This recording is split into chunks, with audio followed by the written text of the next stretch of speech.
Hello my beautiful souls, welcome to my YouTube channel tarot with Shivi triple eight. Dear, कैसे हैं आप सभी लोग? आई होप आप सभी लोग बहुत अच्छे हैं, बहुत अच्छे से अपना इनर वर्क कर रहे हैं। अगर चैनल पर आए रिक्वेस्ट करूंगी सब्सक्राइब करें इस चैनल को। वीडियो पसंद आता है तो लाइक दिस वीडियो। गाइस, एक जनरल कलेक्टिव और टाइमलेस रीडिंग है, जितना रेजोनेट करे रखिएगा। Any reading married unmarried male female सभी ज़ोडिएक साइंस के लिए। ओके, शुरू कर लेते हैं हम आपकी रीडिंग। देखते हैं आपके पर्सन की करंट एनर्जी क्या है।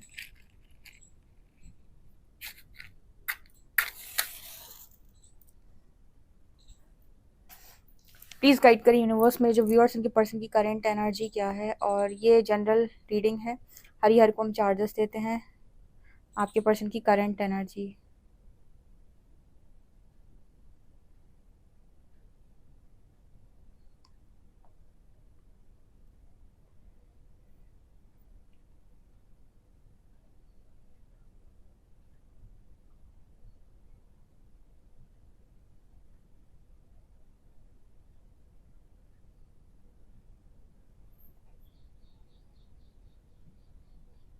यहाँ पर दो लोग, ठीक है, दोनों एक दूसरे के साथ चीज़ों को सेटल करते हुए नज़र आ रहे हैं। आज के दिन में कुछ लोगों की बातचीत अपने पर्सन से होगी। दोनों आपस में एक दूसरे के साथ चीज़ों को सेटल कर रहे हैं। नो ईगो, नो गुस्सा, नो गंदगी, ठीक है, नो तेरा मेरा, ये कुछ नहीं है आप लोगों के बीच में। दोनों झुक रहे हैं, अपनी अपनी गलती मान रहे हैं। बहुत तरीके से, जो कहते हैं ना कि एक क्लोजर देते हैं हम, या फिर कोई नई शुरुआत करते हैं तो बहुत तरीके से करते हैं, जहाँ पर कोई भी मैनिपुलेशन नहीं है। ये वो एनर्जी है, ठीक है। अपनी अपनी गलती मान लेना कि हाँ ठीक है, तुमसे हुई थी, हाँ मुझसे हुई थी। ये एनर्जी है किसी के लिए यहाँ पर, जिसके साथ ये रेजोनेट करे बताना। या फिर मैं कलेक्टिव में बताऊं तो मुझे सभी लोग ऐसे दिख रहे हैं, जैसे मतलब ऐसे ऐसी एनर्जी फील से सबके सिर झुके हुए हैं। यहाँ पर ऐसा है कि बहुत सारे लोग, चाहे मेल हों चाहे फीमेल्स हों, ठीक है, कलेक्टिव में आप हो चाहे आपका पार्टनर हो, हर व्यक्ति ना, मतलब वो कहते हैं ईगो बहुत हाई है लोगों की, तो वो ईगो डेथ यहाँ पर नजर आ रही है कि हर व्यक्ति अपने आप समझ पा रहा है कि मेरी गलती क्या है या मुझे क्या लर्न करने की जरूरत है। पास्ट तक वो एग्रेसिव एनर्जी होती है ना, तो वो समझता नहीं है कि मेरी क्या गलती है। वो कलेक्टिव में एनर्जी है, मतलब चाहे वो आप हो चाहे वो आपका पर्सन हो, सबको अपना अपना समझ में आ रहा है कि देखो मुझे यहाँ पर ऐसे बिहेव नहीं करना चाहिए था, ठीक है। जैसे यूनिवर्स सबको रियलाइज करवा रहे हैं यहाँ पर। ऐसा नहीं है कि यहाँ पर सिर्फ आपके पर्सन ही रियलाइज करेगा, नहीं नहीं, यहाँ सबकी एनर्जी यहाँ पर नजर, क्योंकि बहुत सारे सिर यहाँ पर ऐसे झुके हुए हैं। मतलब जो अपनी गलती मान, झुकने का मतलब क्या होता है कि मैं मानता हूँ कि मुझसे गलती हुई है। अब वो कैसे हुई है, कब हुई है, जब अनजाने में हुई, जैसे भी हुई है, पर हुई है, इस चीज़ को मैं एक्सेप्ट कर रहा हूँ। और ये जो कहते हैं कि मुझे क्लैरिटी नहीं मिल रही, foggy mound, foggy foggy foggy mind हो रखा है, बहुत ज़्यादा क्लैरिटी नहीं मिल रही है। ये जो एनर्जी है ना, इससे लोगों को बाहर निकाला जा रहा है। मुझे लगता है कि ये जो क्लैरिटी नहीं मिल रही थी लंबे टाइम से, वो इसलिए भी नहीं मिल रही थी बिकॉज कुछ लोग तैयार नहीं थे एक्सेप्ट करने के लिए गलती को, और वो लगातार ब्लेमिंग एनर्जी सेंड कर रहे थे। चाहे आपका पार्टनर आपकी तरफ कर रहा हो, चाहे आप अपने पार्टनर की तरफ कर रहे हो, जिसकी वजह से ना वो कहते कि चीज़ें आगे बढ़ती जा रही थी। वो जो रुक सकता था, संभाला जा सकता था, झगड़ा कभी दो लोगों के बीच में हो जाता है तो वो झगड़ा जो आराम से बैठकर सुलझाया जा सकता है, सॉल्व किया जा सकता है सारी बातों को, वो ना करके तुम ऐसे हो, तुम ऐसे हो, तुम ऐसे हो, तुम ऐसे हो, तुम ऐसे हो, और बढ़ा दिया। अलग अलग हो गए, फिर तुम ऐसे हो, तुम ऐसे हो, और बढ़ा दिया, फिर अलग अलग हो गए, फिर दूर दूर चले गए, अलग अलग घर में रहने लगे, तुम ऐसे हो, तुम वैसे हो, फिर एनर्जी भेजना बंद नहीं किया, फिर और ट्रिगर आए, फिर एनर्जी भेजना बंद नहीं किया। लेकिन कभी ना कभी तो इस चीज़ का एंड और दी एंड, जो भी कहना चाहो, होता है कि नहीं होता है। तो अभी मेरे को यहाँ पर ऐसा मैसेज निकल के आ रहा है कि शायद अब इस तरह की एनर्जी में बहुत सारे लोग आए हैं कि जो खुद ही सरेंडर मोड पे आ गए। मतलब कैसा सरेंडर, कि हाँ मुझसे गलती हुई है।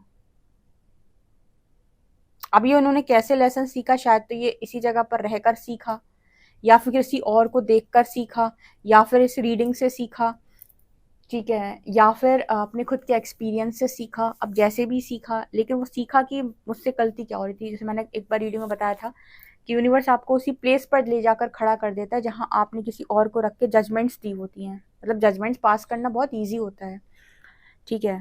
और फिर जब आप उस जगह पर खड़े होते हो ना, तो आपको उसकी उस इंसान की बराबर तकलीफ़ें, उसका नज़रिया, उसकी चीज़ें समझ में आने लगती हैं। फिर आपकी जजमेंट्स नहीं निकलती, फिर आपको वो जजमेंट्स देने का मन नहीं करता। तो ऐसा मैसेज आया है, ठीक है। तो जैसे ही आपने वो माना, अपनी गलती को माना, फॉरगिव किया, माफ़ी मांगी, तो वो फॉगी माइंड जो हो रखा था वहाँ पर क्लैरिटी मिली।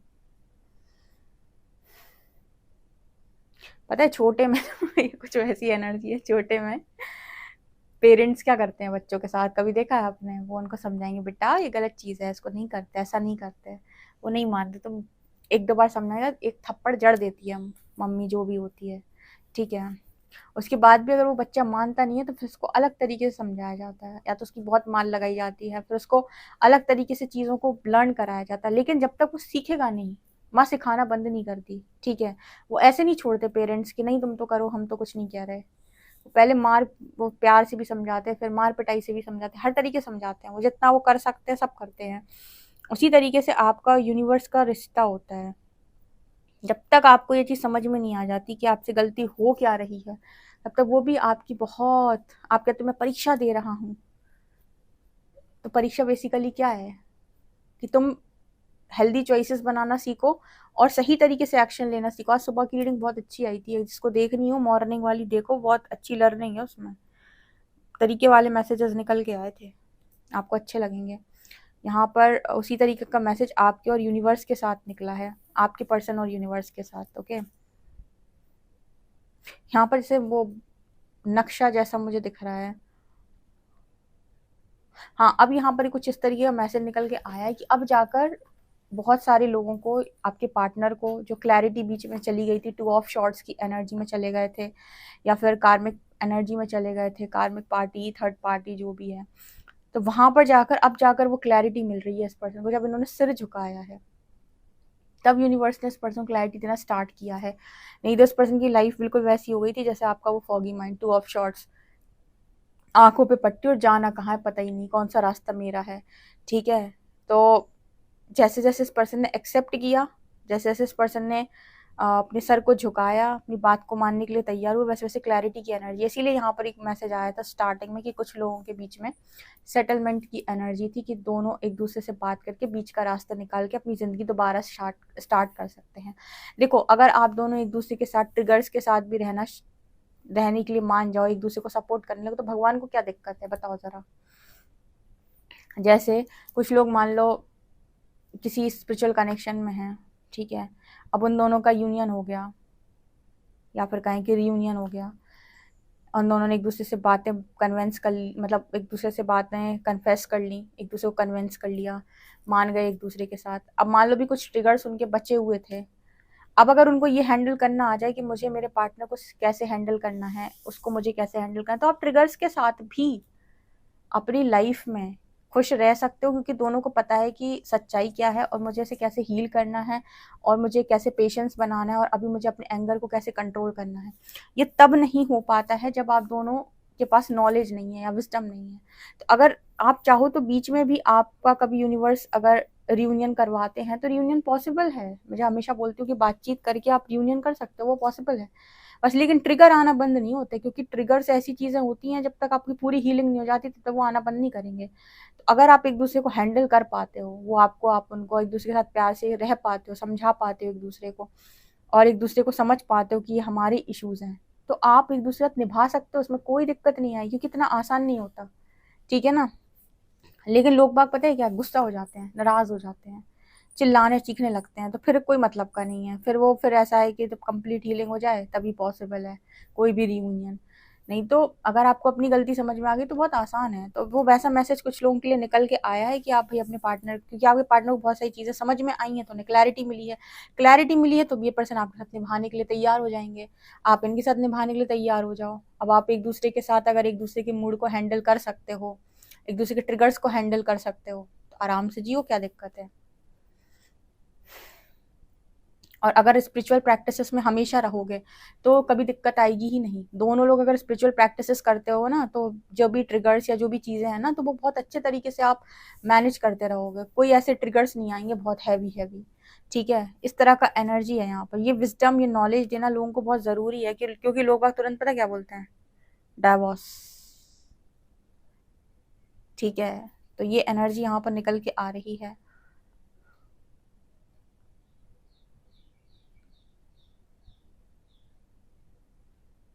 यहाँ पर मुझे एक एनर्जी ऐसी नज़र आ रही है जैसे आपका पार्टनर बोलना चाहता हो कि तुम हमेशा मुझ पर भारी ही रहे हो। ऐसे पर्सन बोलना चाहते हो आपको कि आप मुझ पर भारी रहे हो, मैं आप पर भारी नहीं रहा हूँ या नहीं रही हूँ, आप ही मुझ पर भारी रहे हो। मतलब इस पर्सन को ऐसा लगता है कि हर बार आप भारी रहे हो इस पर्सन पे। इसका मतलब क्या है कि आपका पलड़ा भारी रहा है या आप ही जीते हो। इसको आप जैसे भी कहना चाहो, जैसे पर्सन ये कहना चाहते हो कि तुम ही भारी रहते हो हर बार मुझ पे। ठीक है, मुझे ऐसा लगता है कि आपका पार्टनर आपके सामने ज़्यादा संभाल लेता है, क्योंकि आप या तो बिगड़ते नहीं हो या तो बहुत गंदे बिगड़ जाते हो। ठीक है, और आपका पार्टनर इस चीज़ को बैलेंस कर पाता है शायद, कि कितना बिगड़ना है और कितना नहीं बिगड़ना है। ठीक है ना, ये ऐसा कुछ कहने की कोशिश कर रहे हैं। ये पर्सन ये कह रहे हैं कि सेटल कर लो चीज़ें, युद्ध ना हो पाएगा आपसे। ठीक है, ऐसा भी मैसेज निकल के आ रहा है ना। देखो, अगर आपको जैसे मैं अभी थोड़ी देर पहले मैंने एग्जांपल दिया था कि अगर आपकी जैसे झगड़े हो गए तो पहले आपकी कहा सुनी हुई तो आप घर के अंदर सुलझा लो। आप घर के अंदर सुलझाने के लिए नहीं माने, आपने ईगो खेला, आप और चीज़ों को इन्वॉल्व कर लिया आपने, आप अलग अलग घर में रहने लग गए, आप चलो दूर दूर रहने लग गए, आप एक व्यक्ति थर्ड पार्टी में चला गया, लेकिन वहाँ भी चीज़ें शांत थोड़ी होंगी। ठीक है, क्योंकि आपको अपनी गलती तो माननी पड़ेगी, भले ही उस व्यक्ति के साथ आपका फ्यूचर हो चाहे ना हो, लेकिन आपको ये एक्सेप्ट करना पड़ेगा। कोई रिलेशनशिप आपने अट्रैक्ट किया है तो किसी लेसन की वजह से किया है। ठीक है, जैसे आप बोल देते, अरे ये तो मेरा कार्मिक था। कार्मिक था तो ठीक है, वो था कार्मिक, चलो ठीक है, पर लेसन भी था, वहाँ को सीखना था आपको। तो आप अच्छे अच्छे लोगों के पास जाने की सोचो कि हम परफेक्शन ढूंढ रहे हैं, हम परफेक्ट व्यक्ति ढूंढ रहे हैं, ये पुराना वाला गंदा मिला था अब अच्छा मिलेगा। ये वो पुराने वाले को भी तो आप ही ने अट्रैक्ट किया था किसी कारणवश। तो वो कारण क्या है, वो लेसन क्या है? ठीक है, तो वो लेसन था जो भी सीखना था आप लोगों को। तो इस पर्सन को ऐसा लगता है कि कितना आगे तक इस लड़ाई को लेकर जाएंगे। वो समझ गए आपके पार्टनर की कहीं कहीं पे आपकी गलती नहीं थी, कहीं कहीं पे इस पर्सन की गलती नहीं थी। तो चीज़ों को सेटल करने में ज़्यादा फ़ायदा है, बजाय इसके कि आप और झगड़ा आगे बढ़ाओ। क्योंकि क्या है कि ऐसे मैंने अभी बताया कि अगर आप दोनों एक दूसरे के मूड को हैंडल कर सकते हो तो आप ट्रिगर्स के साथ भी रह सकते हो। आपको बहुत हैवी ट्रिगर्स लगेंगे भी नहीं अगर दोनों स्पिरिचुअल प्रैक्टिसेस में इन्वॉल्व रहते हैं। स्पिरिचुअल कनेक्शन में क्या होता है कि वो कनेक्शन बहुत ज़्यादा डिमांड करता है। मतलब बहुत लोग की हाई एक्सपेक्टेशन होती है हाई। ठीक है, और रह रहे हो आप मैट्रिक्स कॉन्शियसनेस है 3D, एक्सपेक्टेशन है इतनी ज़्यादा कि क्या ही बताएं, अनकंडीशनल लव जैसी कि मेरे लिए इतना करो उतना करो, तो फिर दिक्कत करता है वो लॉजिकल नहीं है बिल्कुल भी। तो यहाँ पर अगर आप दोनों स्पिरिचुअल प्रैक्टिसेस करके और एक दूसरे के साथ रहो तो इस कनेक्शन में दिक्कत नहीं आएगी। और जिनको भी ऐसा है जो आज के टाइम में रीडिंग देख रहे हैं, सिंगल है, मैरिज करें फ्यूचर में, तो मैं तो सजेस्ट करूँगी आप हमेशा स्पिरिचुअल प्रैक्टिसेस करते रहो, मेडिटेशन में इन्वॉल्व रहो, ताकि आप खुद को बैलेंस कर पाओ। जो व्यक्ति खुद को बैलेंस कर सकता है वो फैमिली मैनेज कर सकता है, चाहे हस्बैंड हो चाहे वाइफ हो। और अपने पार्टनर को भी थोड़ा-सा मतलब हमेशा उसको भी कन्विंस करते रहो कि स्पिरिचुअल प्रैक्टिसेस में वो भी इन्वॉल्व रहे। ठीक है, तो क्या है, बुद्धि गलत दिशा में कम ही जाती है। अच्छे आचरणों में रहोगे तो उस तरफ कम ही भटकोगे। तो आप अपनी मैरिज को ऐसे सेव कर सकते हो। आई होप मैसेज समझ में आ गया। तो जिनका भी ऐसा है, आपके पार्टनर आपसे बात करते हैं, अगर आप दोनों एक दूसरा चीज़ें सेटल करते हो, तो इससे अच्छी बात क्या नहीं है। यूनिवर्स तो चाहते ही है कि आप सेटल कर लो सब कुछ। ठीक है, लेकिन जब ट्रिगर्स बहुत ज़्यादा होते हैं तो वो ऑटोमेटिक सेपरेशन क्रिएट होने लगती है। ओके, सो ये चीज़ निकल के आ रही है। चलिए देखते हैं आपके लिए कार्ड्स क्या बताते हैं। यहाँ पर है 10 of cups, S of wands, यहाँ पर है एम्परर,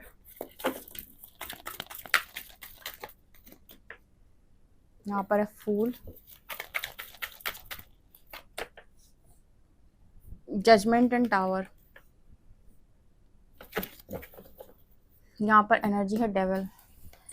तो यहाँ पर मेरे को क्या मैसेज मिल रहा है, देखो यहाँ पर ऐसा है कि ये जो मैट्रिक्स की नकारात्मकता है जो डेविल के रूप में बॉटम से आई है, जैसे मैंने पहली रीडिंग में आपको बता दिया था कि कुछ चीज़ें जो हैं वो आपको कर सकती हैं ट्रिगर। ठीक है, क्योंकि ये एनर्जी जब तक पूरी तरीके से बैलेंस नहीं होती है आपको ट्रिगर करती है। लेकिन अगर आप अपनी ईगो को साइड रखें, अगर आप एक दूसरे के साथ निभाना चाहते हैं तो निभाने में कोई दिक्कत नहीं आएगी आपको, ठीक है। अगर आप दोनों एक स्पिरिचुअल प्रैक्टिसेस करते हैं, डिवाइन से कनेक्ट रहते हैं, तो आप आराम से रह सकते हो, एक दूसरे को आप हेल्प कर सकते हो स्पिरिचुअल ग्रोथ में। तो यहाँ पर हैप्पी फैमिली की एनर्जी, अगर आप दोनों की ऑलरेडी मैरिज हो चुकी है तो यहाँ पर नज़र आता है कि ये हैप्पी हैप्पी मैरिज हो सकती है, ठीक है। आप लोग बहुत ही अच्छे साथ खुश रह सकते हो, और यहाँ पर वो चीज़ मुझे नज़र आ रही है कि आपके पार्टनर उस चीज़ को रेडी हैं एक्सेप्ट करने के लिए, बिकॉज एम्परर एंड टावर यहाँ पर ये दिखा रहा है कि आपके पार्टनर ने अपनी ईगो को साइड किया है। जो लंबे टाइम से आपके कनेक्शन में प्रॉब्लम का कारण था वो था आपके पार्टनर का ईगो, जिसको इस पर्सन ने साइड कर दिया। अब कोई पार्टनर अगर ईगो को लेके आना बंद कर दे कनेक्शन, तो कनेक्शन बन जाएगा। वो बन ही नहीं रहा था इसीलिए क्योंकि कनेक्शन में बार बार ईगो आ रही थी, ठीक है। बार बार मैं का भाव आ रहा था, मेरी चलेगी, डोमिनेटिंग नेचर, कंट्रोलिंग नेचर, ठीक है। उसके बाद फिर वो कॉन्शियसनेस, 3D कॉन्शियसनेस, कि ऐसा ही तो होता है सोसाइटी में, ऐसा ही तो होता है, ये भी चीज़ दिक्कत कर रही थी। तो अगर इन चीज़ों को आप नियंत्रित कर सकते हो, कंट्रोल कर सकते हो, आप 50-50 बैलेंस कर सकते हो, 50% आपकी सुनी जा रही है, आपके इंट्यूशन से जो आ रहा है, 50% आपके पर्सन के लॉजिकल माइंड से जो आ रहा है उसे भी सुना जा रहा है, दोनों एक दूसरे को बैलेंस कर रहे हैं, तो आप अच्छा निभा सकते हो। दिक्कत कब आती है, जब कोई ये कह दे कि मुझे निभाना ही नहीं है, मुझे चलाना ही नहीं है, मुझे भागना है। भागने का ऑप्शन कब रखता है व्यक्ति, जब उसके ईगो को आप चोट पहुंचाते हो। अगर आप ईगो को ही मार दो तो चोट लगेगी नहीं, चोट लगेगी नहीं तो फिर दिक्कत आएगी नहीं। इसीलिए तो कहते हैं जो लव मैरिजेस होती हैं उसमें ईगो क्लैशेस बहुत अधिक होते हैं अरेंज मैरिज के कंपैरिजन, क्योंकि अरेंज मैरिज में ऐसा होता है कि पूरी फैमिली इन्वॉल्व होती है, इस तरफ की भी और इस तरफ की भी, तो लोग बाग ईगो कम दिखाते हैं और इस माइंडसेट के साथ ज़्यादा मैरिज में जाते हैं कि हमें तो निभाना ही है। तो वो ज़्यादा चलने के चांसेस इसीलिए होते हैं, वो ज़्यादा इसीलिए चलते हैं, ठीक है। और लव मैरिजेस में ऐसा होता है कि आप बहुत हाई एक्सपेक्टेशन में आते हो एक दूसरे के साथ, तो वो होता है कि हमारे हिसाब से करो, हमारे हिसाब से करो, तो वो कहीं ना कहीं फैमिली भी दूर दूर रहती है। वो ज़्यादा इन्वॉल्वमेंट अगर ना दिखाएगी अपना तो, मतलब ज़्यादा दिखाएगी तो भी दिक्कत, ना दिखाएगी तो भी दिक्कत ही है। खैर, अगर आप दोनों नहीं चलाते तो फिर ये है कि अगर आप बैलेंस कर सकते हो तो कोई भी चल जाएगी, और अगर आप बैलेंस नहीं कर सकते तो फिर कोई भी नहीं चलेगी। लेकिन ये होता है कि अगर आपका माइंड सेट ये है कि मुझे चलानी है तो फिर चल जाती है। और माइंड सेट अगर दोनों का ये है कोई बात नहीं, तुम मिले तो ठीक, नहीं तो कोई और सही, तो फिर कहने क्या है ना। और अगर एक पार्टनर ये बात जानता है कि दूसरा वाला जो मैं बोलूँगा वही करेगा, अगर इस माइंडसेट के साथ भी दोनों में से कोई एक चल रहा है कि जो मैं बोलूँगा तो वही करना है, तो भी फिर ये है कि एक सहेगा सहेगा सहेगा सहेगा, चाहे वो अरेंज हो चला, फिर एक टाइम के बाद टूट जाएगी वो, जैसे वो सहना बंद करेगा, ठीक है। एक लिमिट तक ही आप उसे अपनी मर्जी से चला सकते हो। तो ओवरऑल क्या कहा जा रहा है कि अगर आप दोनों लोग साथ में चलने के लिए रेडी हो तो यहाँ पर रियूनियन आज ही हो जाएगा, आज ही चीज़ें सॉल्व हो जाएंगी। और ट्रिगर्स, ऐसा नहीं है कि ट्रिगर्स आना बंद होंगे, बिल्कुल नहीं, डेविल की एनर्जी है, ट्रिगर्स आएंगे, लेकिन स्पिरिचुअल प्रैक्टिसेस अगर आप करते रहोगे तो आप एक दूसरे को ब्लेम नहीं करोगे बल्कि एक दूसरे को अंडरस्टैंड करोगे, क्योंकि सभी मैरिड कपल्स में ट्रिगर आते हैं, कौन नहीं, किसकी मैरिज में ट्रिगर नहीं आता है। लेकिन जब वो व्यक्ति गंदी भाषा पे, अब्यूजिव वर्ड्स पे, मारपीट पे और मतलब तमाशे पे उतर आता है तो फिर वही मैरिज ब्रेक हो जाती है। लेकिन अगर आप उन चीज़ों को अवॉइड करें और स्पिरिचुअल प्रैक्टिसेस, मेडिटेशन, ध्यान, कहीं घूमना या किसी होली प्लेस पर जाना, इस तरह की चीज़ों को चूज़ करें, ठीक है, तो आप उन चीज़ों को आसानी से हील कर सकते हो जो भी अंदर से बाहर आ रहा है, जो भी लोग असेंशन की जर्नी में है। आई होप आप समझ गए मैसेज कैसे आ रहे हैं, कि आपके हाथ में है कि आप कैसे डिसीजन बनाओगे, और डिसीजन आप कैसे बनाओगे या आपके किस तरह की ऊर्जा है इस पर निर्भर करता है, कितने ट्रिगर्स आपके अंदर हैं, ठीक है। ट्रिगर्स तो आएंगे भी असेंशन की जर्नी में, अब उसका रिएक्शन कैसे देना है आपको, कैसे रिएक्ट करना है, कैसे रिस्पॉन्स करना है, ये आपकी हीलिंग पर डिपेंड करता है, ठीक है। इसलिए मैंने कहा कि जो लोग स्पिरिचुअल प्रैक्टिसेस में रहेंगे उनकी बुद्धि सही चलेगी, क्योंकि वो इंट्यूशन से कनेक्ट करे रहेंगे, तो वो आसानी से इस कनेक्शन में बढ़ सकते हैं आगे, ठीक है, खुश रह सकते हैं। बल्कि परमात्मा ये कह रहे हैं कि बहुत खुश रह सकते हो आप, क्योंकि सामने वाला भी आपके साथ रहना चाहता है। अगर कोई रहने के लिए तैयार हो, रहने के उद्देश्य से है, तो फिर तो अलग कोई नहीं कर सकता। वो प्रॉब्लम उन्हीं के साथ आती है जो ये होते हैं कि तुम ना मिले तो दूसरा ऑप्शन सही, उन्हीं के साथ नहीं चल पाती। वरना जो लोग इस उद्देश्य से आए हैं कि नहीं हमें तो रहना ही है, उनके साथ तो चलेगी चलेगी। उनका माइंड सेट है कि हमें तो अब क्या है, हमें तो टिकाना ही है, तो उनकी तो टिकेगी टिकेगी, ठीक है। इसीलिए मैरिजेस ज़्यादा टिकती हैं और रिलेशनशिप कम टिकते हैं, क्योंकि रिलेशनशिप में व्यक्ति के पास ऑप्शन होता है, नहीं चली तो दूसरा सही, ठीक है। बट अब तो मैरिज में भी लोग ऑप्शन ढूंढे रहते हैं, ठीक है, ऐसे नहीं तो वैसे सही, मतलब कोई सामने ना देख रहा तो पीठ पीछे सही। बट ये सारी चीज़ें करने से बेहतर है कि अपने साथ ईमानदार रहो, अपनी अकाउंटेबिलिटी लो, अपने रिएक्शंस की अकाउंटेबिलिटी लो, अपना बिहेवियर ऐसा रखो कि मैं खुद को संभाल सकता हूँ, ठीक है। फोकस करो, अपनी अवेयरनेस बढ़ाओ, ओके।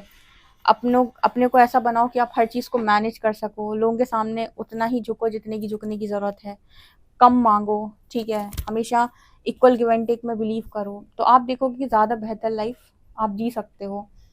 सो गाइज, ये आप लोग के लिए रीडिंग निकल के आ रही है। आई होप आपको ये रीडिंग पसंद आई हो। पसंद आई तो कमेंट सेक्शन में ज़रूर बताएं। पर्सनल रीडिंग के लिए आप मुझे व्हाट्सएप कर सकते हैं। वीडियो पसंद आया तो like this video, subscribe my channel. Thank you guys, bye.